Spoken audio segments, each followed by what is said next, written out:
Sir, this is private property. Do you have any business being here? Yes, I live here. What's going on? I'm gonna need some proof of that. Really? Hands where I can see them. All right, look. Keys. Mail.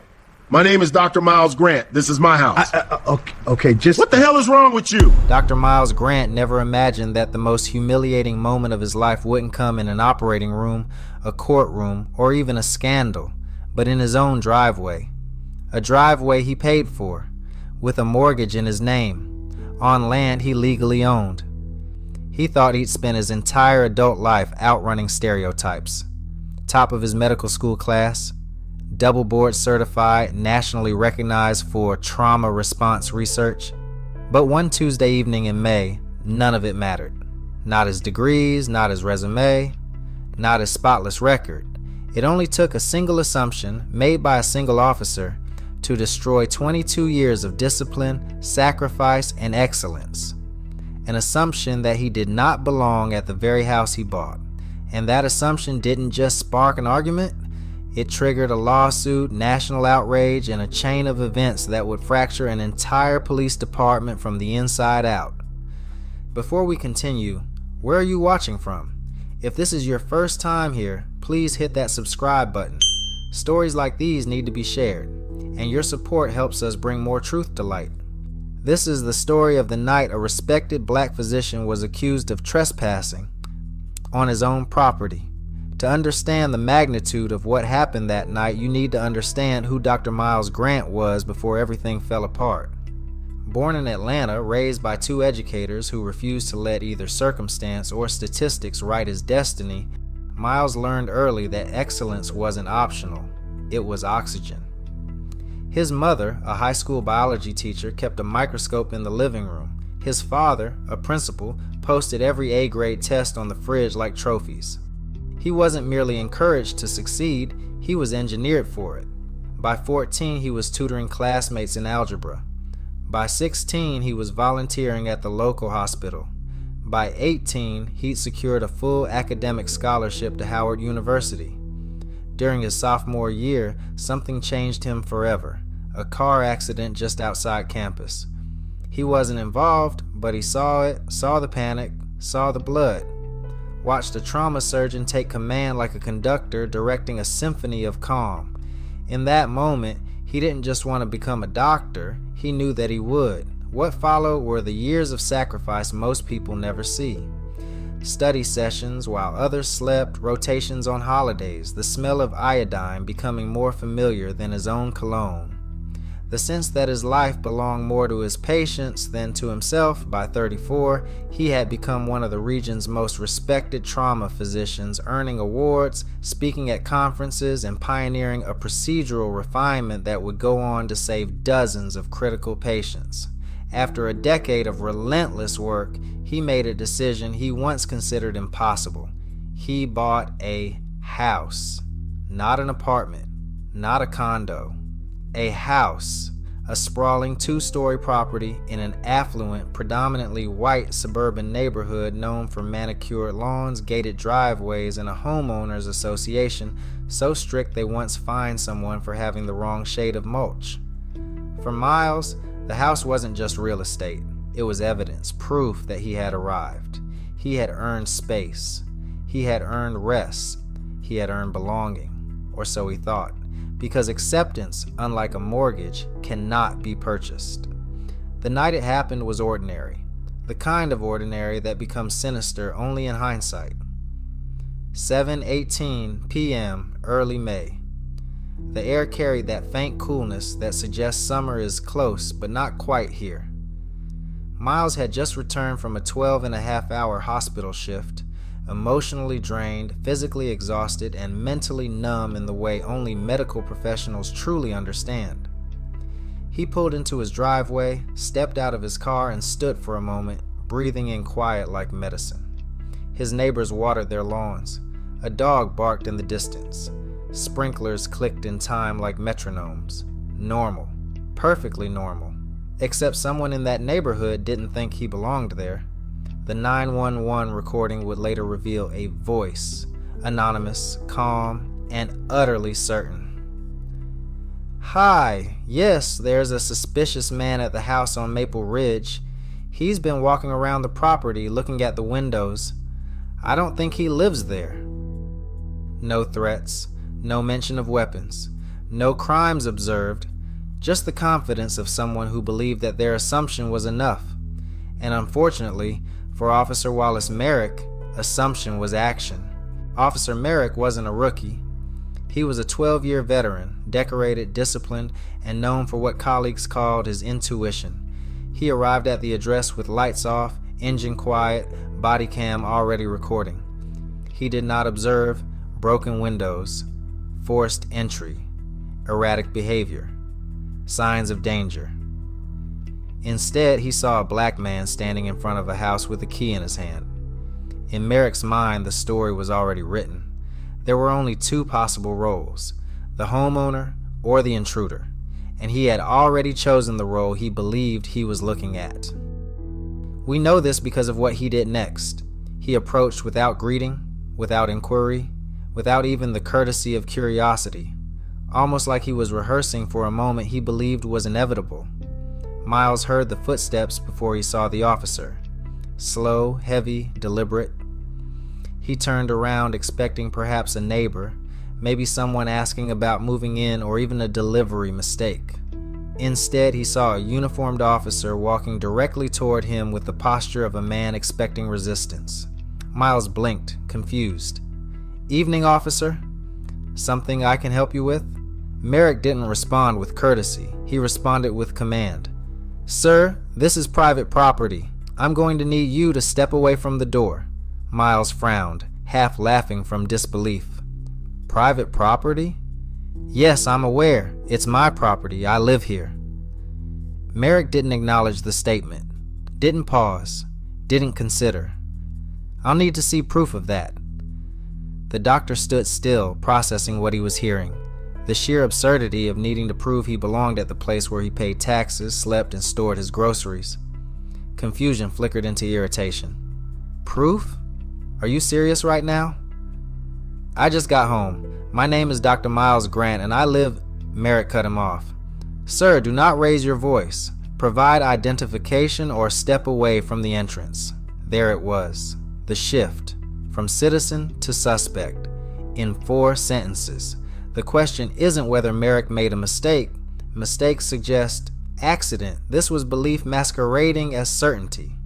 Officer Merrick did not ask, "Do you live here? Can I confirm your name?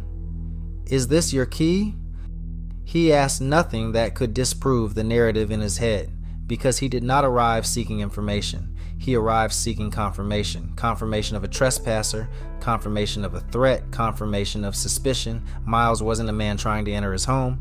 He was a problem refusing to behave like one. So the officer scaled the situation upward. "Sir, place your bag on the ground, slowly." Miles stared, incredulous. "My bag? It has my work stuff in it.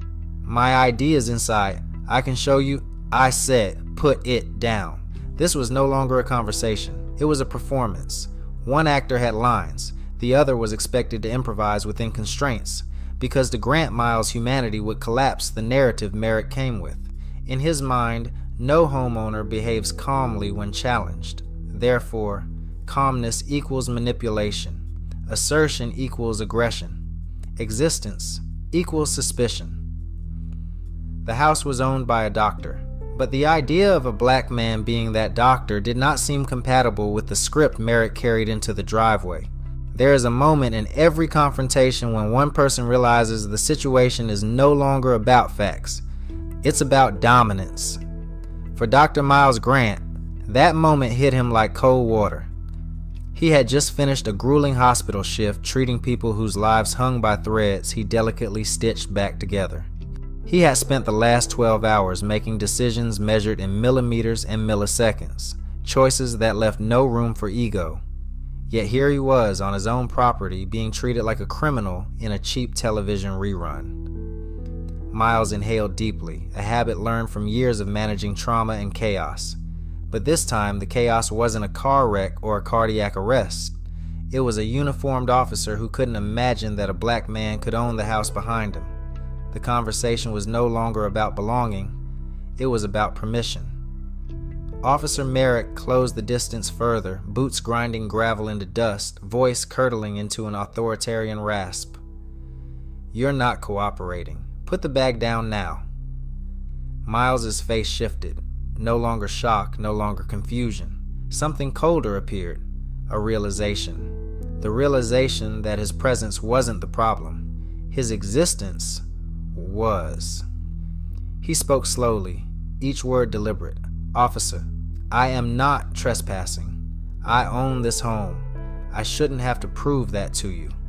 To Merrick, that wasn't an explanation. It was defiance. His hand hovered near his holster, not drawing, not threatening, but reminding. The simple act said everything without saying anything. The power dynamic had changed, not because Miles behaved dangerously, but because he didn't behave submissively. And then came the moment that turned an ugly encounter into a public spectacle. A porch light flicked on 2 houses down. A woman stepped onto her steps, arms crossed, curiosity sharpening into self-appointed witness. Her voice sailed across the manicured silence. "Officer, that's him. He was walking around earlier. I thought he was breaking in." She wasn't frantic. She wasn't frightened. She was confident. Confident in her judgment. Confident in her assumption. Confident that the world would accept her interpretation without scrutiny. Miles didn't even glance her way. He didn't need to. He knew that tone. Every black professional knows that tone. The tone that says, "Your presence requires my approval." Merrick responded instantly because now he had validation, not evidence.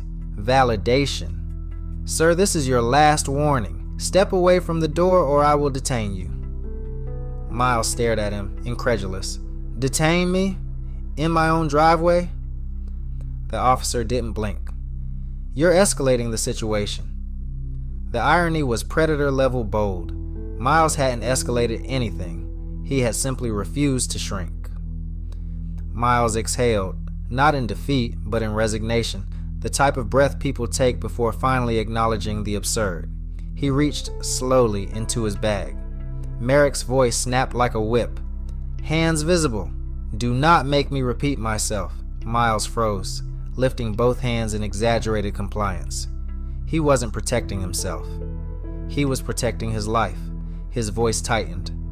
"Officer, I am reaching into my bag to retrieve my wallet and ID. That's what you asked for." Merrick's hand twitched, just enough for the body cam to catch it. Miles lowered his hands again, one at a time, narrating every millimeter of movement like a surgeon dictating an operation. He pulled out his wallet, opened it, removed an ID card heavy with credentials, certifications, and legitimacy. He held it up. Licensed. Physician. State of Georgia, Dr. Miles A. Grant. Emory Medical System. A man who healed the wounded was now proving he wasn't a threat. Miles held the card an inch from the officer's face. "Here's my identification. My name is Dr. Miles Grant. I live here. I pay taxes here. I am on my property." He wasn't shouting. He wasn't trembling. He was done asking permission to exist. For a brief, awkward moment, silence held the scene hostage. Merrick didn't step back, didn't apologize, didn't reconsider. He stared at the ID, searching for a reason not to believe it. Then Miles added something else, something he hadn't planned to reveal. He reached again, carefully, and withdrew a second card. Hospital staff access. Level 4. Security clearance. Not a medical student, not a resident, not someone pretending. A man with privilege reserved only for the most trusted hands in the hospital hierarchy. Miles didn't wave it. He didn't boast. He simply held it there, like a mirror, daring Merrick to reflect. Merrick's composure fractured. His posture changed. His tone softened, not out of respect, but out of bureaucratic panic. "Why didn't you say that from the beginning?" Miles laughed, humorless. "Why did I need to?" That sentence didn't just crack the moment, it shattered the premise of the entire confrontation. Because the officer had never been searching for proof. He had been searching for permission to believe Miles didn't belong. If Merrick had ended it there, if he had apologized, retreated, swallowed pride, this story would have died in the driveway. But ego rarely grants exit ramps. Instead, he doubled down. We received a report. Your behavior matched the description. I had to investigate. Not once did he say I was wrong. Miles tilted his head. Walking to my own front door matched the description? Merrick ignored the question, but his body cam didn't. It captured every refusal to acknowledge identity, every command issued without justification, every moment Miles complied and was punished for it. Within days, that footage would escape confines meant to protect reputations and instead become digital wildfire. Not because of violence, but because of humiliation. This story wasn't about brutality, it was about something far more insidious. The belief that ownership is conditional, belonging is negotiable, and identity is insufficient evidence of humanity. In the days that followed, the neighbor who called 911 doubled down on her claim, insisting she was protecting the neighborhood, only to find herself publicly shamed when bodycam footage proved she had misidentified the homeowner, sparking a barrage of criticism that stretched far beyond Maple Ridge. Inside the department, officers whispered, supervisors panicked, and leadership scrambled to spin narratives as leaked internal statements revealed Merrick had been previously warned about bias-based conduct, a fact that ignited the media like gasoline on an open flame. News anchors dissected every second of the footage, civil rights groups demanded accountability, and a prominent civil rights attorney stepped in, transforming Miles's humiliation into a legal armament. What began in a driveway became a cultural flashpoint. Settlement talks emerged, 7 figures were rumored, and suddenly the question wasn't whether the department would lose, but how much they could afford to pretend they hadn't already. The backlash was swift, fierce, and unforgiving.